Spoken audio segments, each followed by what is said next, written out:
कोही कसैले सिधा उत्तर सिधा जवाब भन्ने दिँदैनन्। मान्छेलाई के छ भनेर सोध्यो भने ऋण छ त्यो दिन्छस् भन्छन्। सन्चै छस् भन्यो भने हस्पिटल लगेर उपचार गरिदिन्छ र भन्छन्। बडो गाह्रो छ। यही गाह्रो साह्रोको बिचमा पनि हामी यो वार्षिक उत्सवमा छौँ। एकपटक जोरदार ताली अनि बल्ल हँसाउने कुरो सुरु हुन्छ।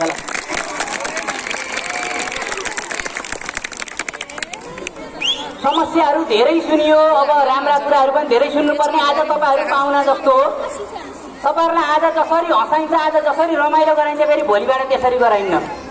किन भन्दाखेरि एक दिनको पाहुना मिठो मिठो खाऊ, 2 दिनको पाहुना दाल भात तरकारी अचार मासु खाऊ, 3 दिनको पाहुना दाल भात तरकारी खाऊ, 4 दिनको पाहुना भात र तरकारी मात्रै खाऊ, 5 दिनको पाहुना ल भयो अब बसेर हुँदैन हिँड्नसँगै दाउरा काट्न जाउँ। सधैँभरि पाहुनालाई सम्मान गरेर पनि सकिँदैन। त्यस्तो यो त्यो हिसाबले पनि आज रमाइलो गर्नुपर्ने हुन्छ। विद्यार्थी भाइ बहिनीहरूले धेरै समस्या देखाउनु हो।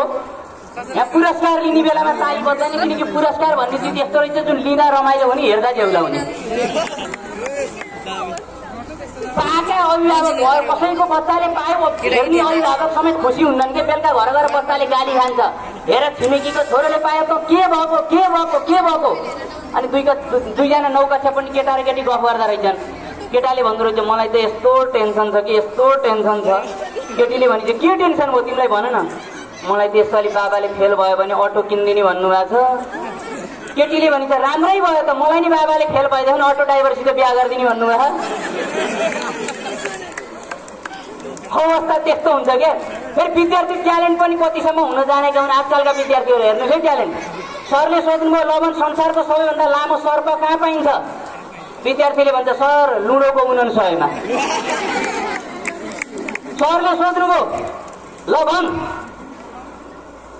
आकाशमा बादल किन आकाशमा लाग्ने बादल चाहिँ आकाशमा हुने बादल किन कालो हुन्छ? विद्यार्थीले भन्छ सर छातै नओढी घामको छेउछेउमा हिँड्छ त्यही भएर।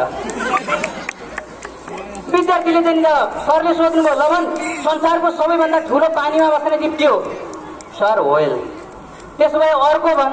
सर अर्को व्हेल। सरले सोध्नुभयो 15वटा फलफुलको नाम भन्। सर 10वटा केरा 5वटा अङ्गुर। विद्यार्थीको जवाब।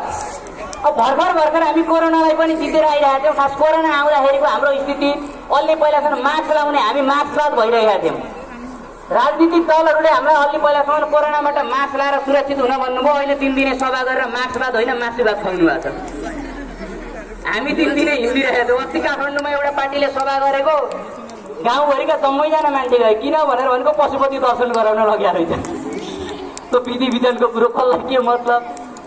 खैर त्यो बिचबाट पनि रमाइलो गर्नुपर्छ। आज धेरै आमा दिदी बहिनीहरू पनि उपस्थित हुनुहुन्छ। आमाहरू अन्य विद्यार्थी साथीहरू पनि हुनुहुन्छ।